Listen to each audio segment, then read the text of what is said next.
we've talked a little bit about kind of how they get from 0 to 17. And I would say, just answer, it doesn't seem to matter what country, what industry.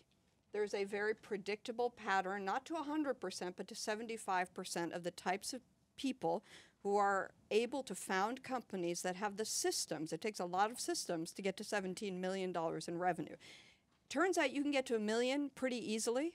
17 million is really hard, and that's why our rankings are already sifting through this universe. Now, my question is, that's nice, but that's not economic development. Economic development is when you can take already the 6% of 17 million types, and you've got to get them to 100 million. And then there's kind of gigantic development, more than economic development, where you get the 100 million ones above the goal line. So I think there are three issues, but I'd like to take 17 million to 100 million, which I think is a little bit of the next panel.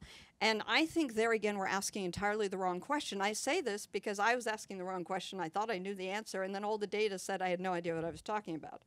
So of those 17 million, some of them are already on the all-world rankings towards the 100 million, and some of them, after making an all-world ranking, which is sort of this amazing credentialing factor that doesn't exist in emerging markets, and then they can go to banks and equity investors and customers, and then we see progress after. So what does it look like? Well, very few of them ever get equity finance. In the United States, it's about 7%, so I don't even know why we spend a lot of time talking about it in the United States, frankly. It's even lower in emerging markets. Okay, there is no emerging market that has 7%, and it's going to be a very long time.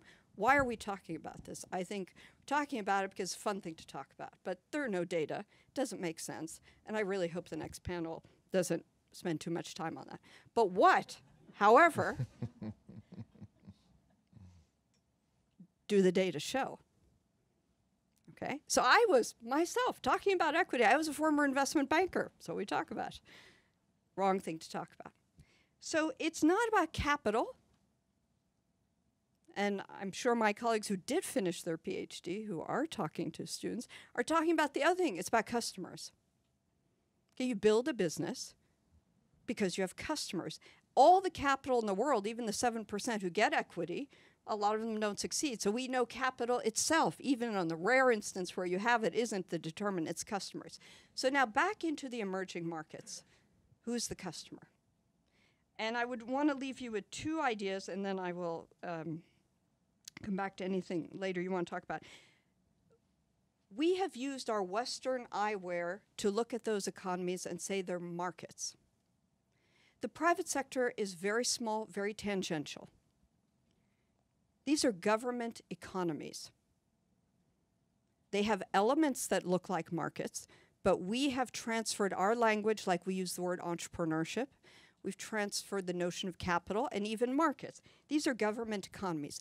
The companies that do very well in the United States, the Inc. 500, and all the all-world companies, in the United States, 1/3 of the Inc. 500 get to the big numbers, not because an investor came to them, but because they have a government contract. Whether it's DARPA, whether it's Department of Agriculture, they have a government contract. The big customer in the United States is still the municipality, the state, the government.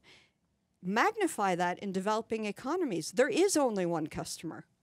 That customer has many guises of state-owned enterprises, quasi-governmental, the transport system, the telecom system, all of that. You have to, there's no way to get big unless you really are in food and beverage. That's kind of a little bit of a different arena, without a government contract.